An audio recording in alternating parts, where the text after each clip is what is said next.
How many of you have been watching the Olympics over the past couple weeks?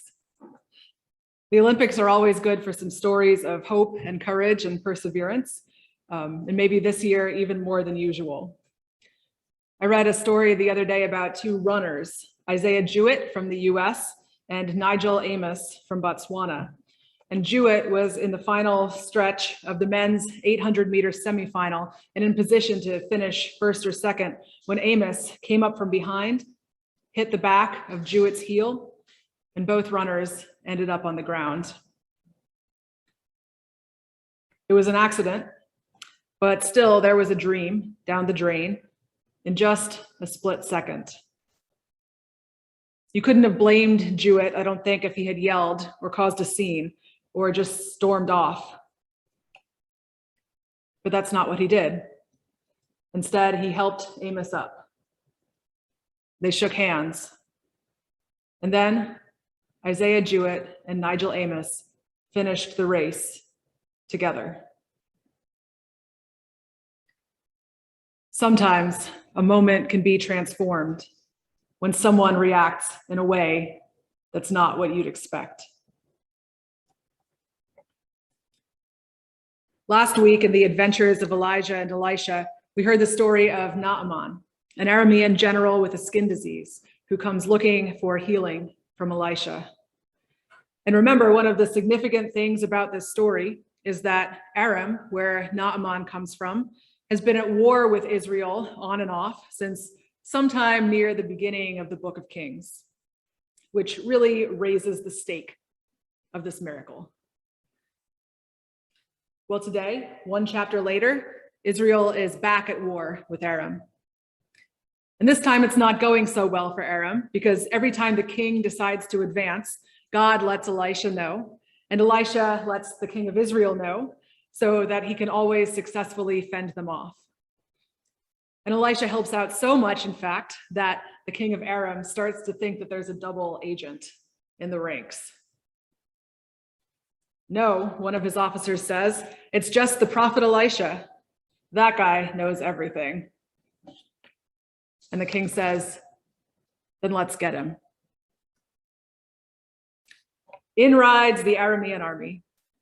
And Elisha's servant gets up early the next morning and finds chariots surrounding the city of Dothan. And he despairs, but not our fearless hero. Don't be afraid, Elisha says, because there are more of us than there are of them. Now, to the untrained eye, this is a patently false statement. But Elisha then prays for Yahweh to open his servant's eyes, and all of a sudden his servant can see fiery horses and chariots. Remember those fiery chariots on the mountain beyond? Note that this heavenly army doesn't seem to fight by earthly means. Instead, as the Aramean soldiers approach, Elisha prays for them to be blinded. His servant's eyes had been opened, but now the eyes of the soldiers are closed. In the New Testament, and especially in the Gospel of John, sight and blindness are always about more than just the physical ability to see.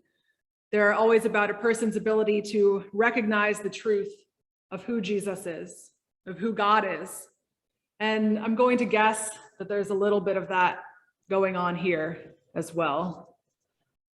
The Arameans don't know who Yahweh really is or what Yahweh is about to do, but they're about to find out. Once they're blinded, Elisha approaches them and he says, "Oh, you're looking for Elisha? I know where he is. Let me help you find him." And he leads them right up to the royal palace in Samaria.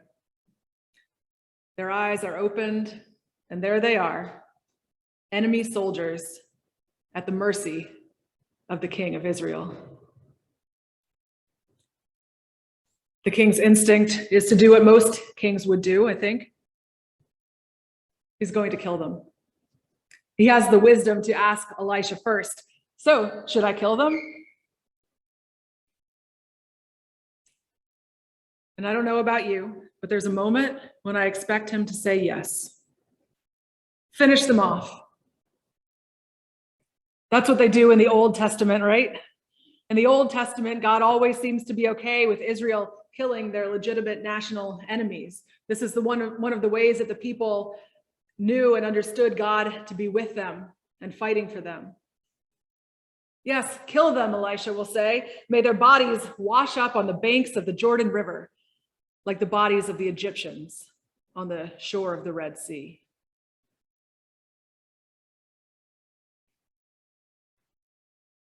But he doesn't say that. Instead, the prophet says, "You didn't capture them, did you? What gives you the right to kill them?" It's a moment of humility for the king. This is not his victory to claim. And it's also a moment that turns the tide of war toward peace as the Aramean soldiers sit down at the king's banquet table and feast. This, we might say, is some positively New Testament imagery right here in the book of Kings.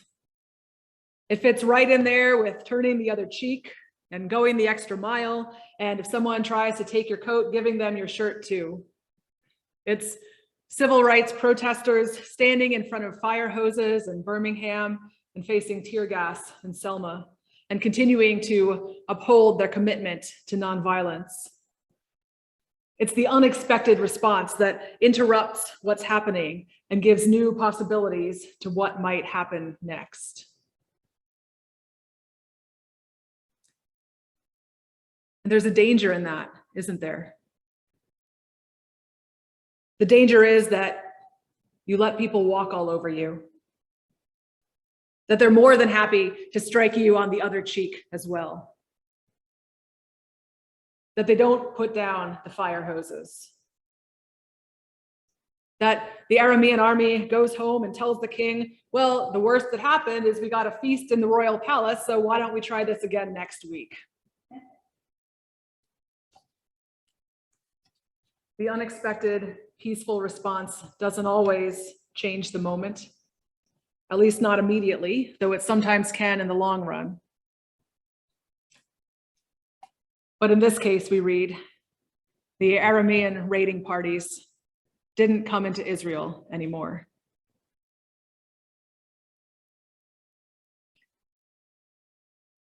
I suspect that there is more going on here in any of these cases than just trying to be the bigger person.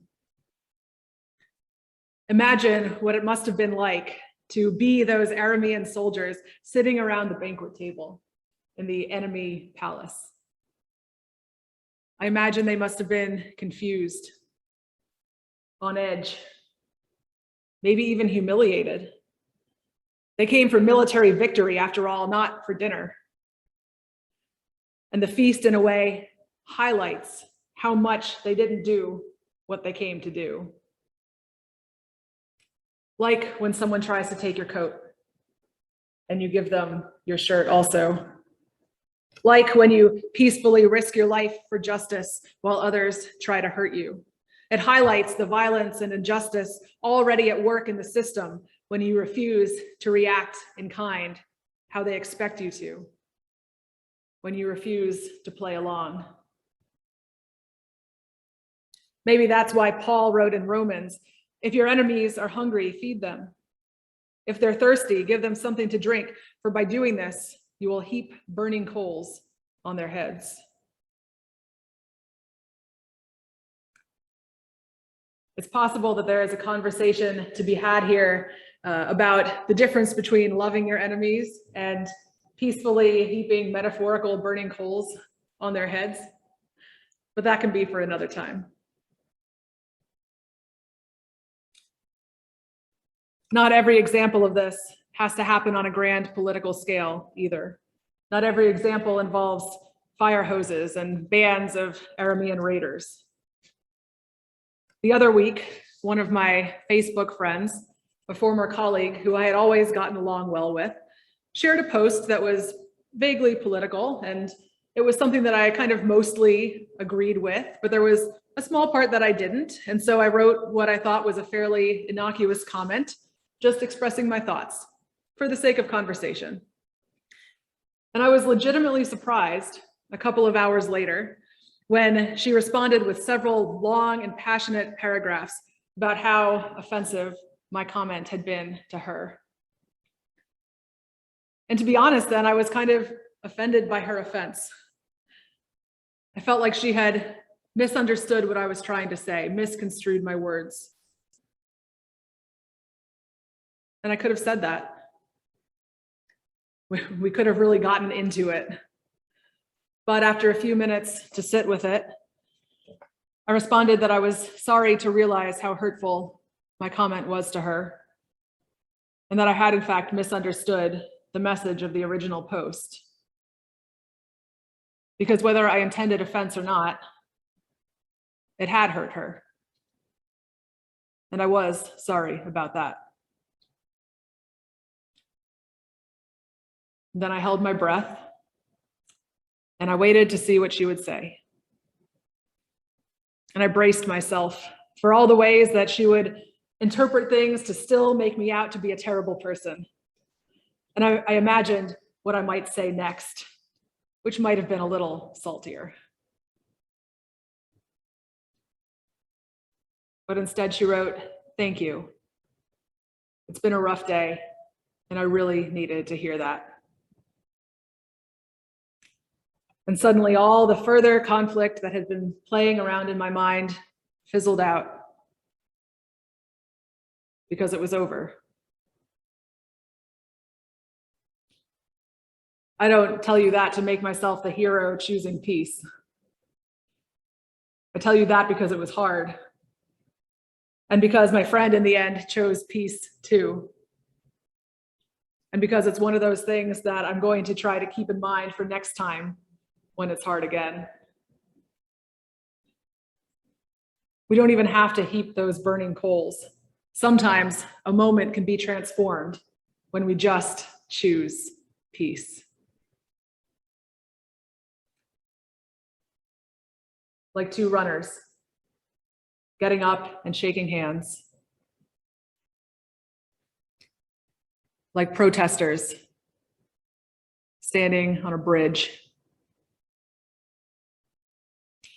Like a man with all the powers of the universe at his disposal, dying on a cross. Like soldiers, feasting around an enemy table. And in the background, a prophet looking on and smiling. Amen.